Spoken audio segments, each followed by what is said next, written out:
Okay, Peah Perek Chet Mishnah Tet, the last Mishnah in Masechet Peah. We're continuing to talk about an ani and whether he should and shouldn't take tzedakah based on how much money he has.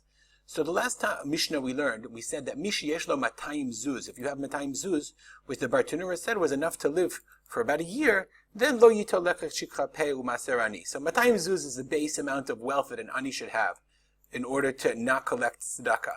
It seems interesting, now that we think about it, how much money does an ani today have to have? What's the equivalent, you would say, that a person could be considered impoverished in order for him to collect money for his basic needs? So we're going to see that the Mishnah, that Matayim Zuz is an important figure, but there are other figures as well, as we'll soon see. He says the Mishnah, Mishi Yeshlo Chamishim Zuz. Let's say he doesn't have Matayim as invested, but he has 50. V'hu nosev v'noten b'hem, but he actually, nosev v'noten, does business with them. Then Arezeh lo yitol, he shouldn't take tzedakah. Why? Because apparently 50 zuz was enough to do business with. You're spending the money, you're making a profit, you're getting the money back. So if you have matayim zuz and it's sitting invested in the bank and you lent it to a non-Jew or you invested in a partnership, then if you have matayim, yes, less than matayim, no. But if you have 50 zuz and you're investing it all the time and you're buying property and you're selling, that's enough to produce a profit, to the Chazal felt, enough of a profit that a person could live in a respectable manner. Now the Mishnah is that, so that's on the one hand. So we see there's an encouragement for a person to take tzedakah up to a certain amount, but somebody who does not need to take tzedakah, venotel, but he does, then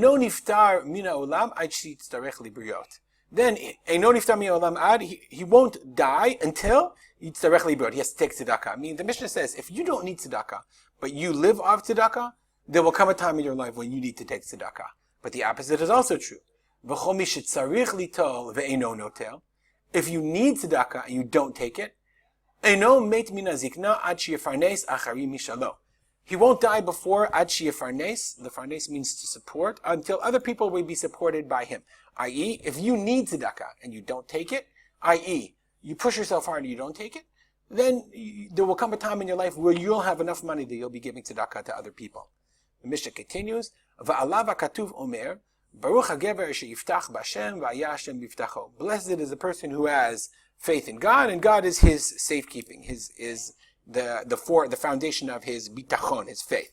Okay, there's a very interesting, so we see from this Mishnah, there's sort of a dialectic. On the one hand, the Mishnah says, if you have a certain amount of money, you shouldn't take tzedakah. If you don't have a money, you should take tzedakah. But then the Mishnah seems to encourage you and say, well, if if you don't need to take and you don't take, that's a very laudable thing. And there is this obvious balance, because on the one hand, Chazal wanted us to support people who needed help.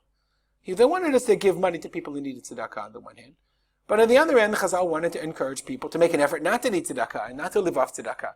So it's a very delicate balance. The Chazal wanted to encourage you and say, if you don't need tzedakah, and if you need tzedakah and you try not to take it, then that's great. Look at the Bartenura. The Bartenura has a fascinating comment. He says, for example, he works very hard and supports himself so that he should be supported by other people. In the times of Chazal, the idea that a person would voluntarily choose not to work and have others support him was an anathema, and it was ridiculous. Nobody would support you. It's something that's a modern invention. Okay, but if a person was having the tzedakah we're talking about is a person who's working and he just can't make ends meet, which is becoming more and more prevalent today.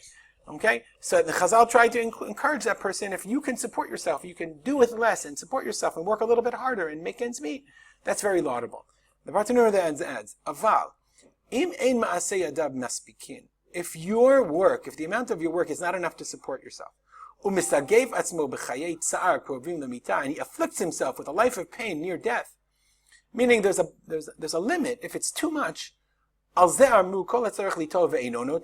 this the rabbi said, anyone who needs to take and does not take, that he is considered like he is a murderer, and you should not have compassion. If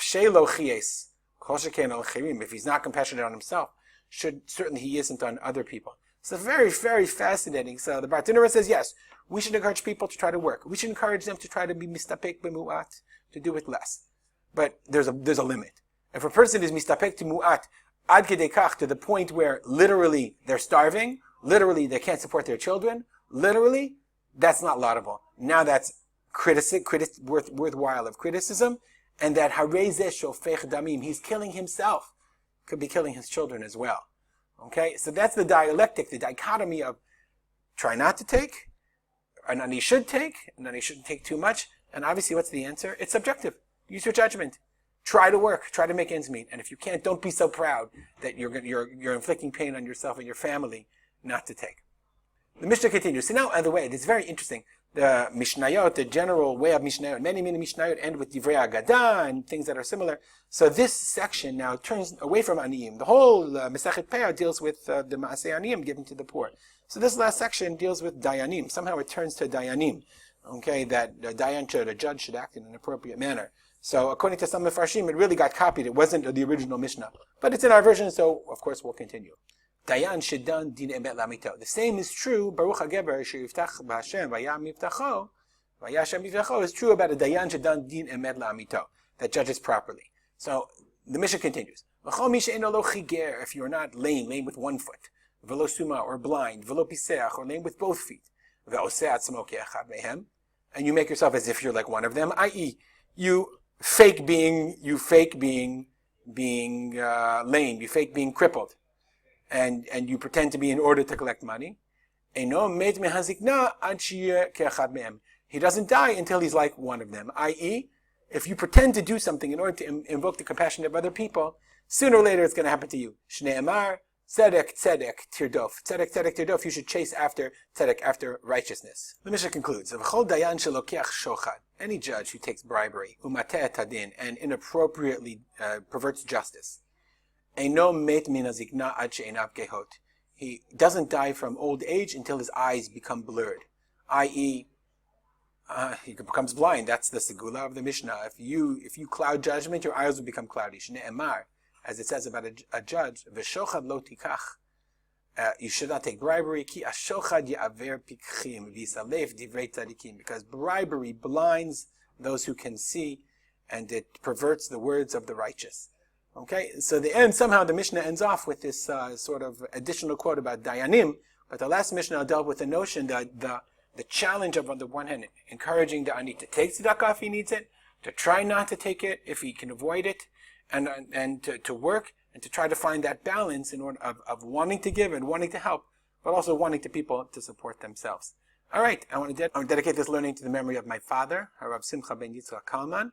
If you have any comments or questions, as always, I got a nice note recently this week from Modi'in, rspolter@gmail.com. And I also want to encourage people to come to the Facebook page or come to the YouTube and subscribe, and please share and increase the community of learners in this Mishnah Yomit program. Have a great day.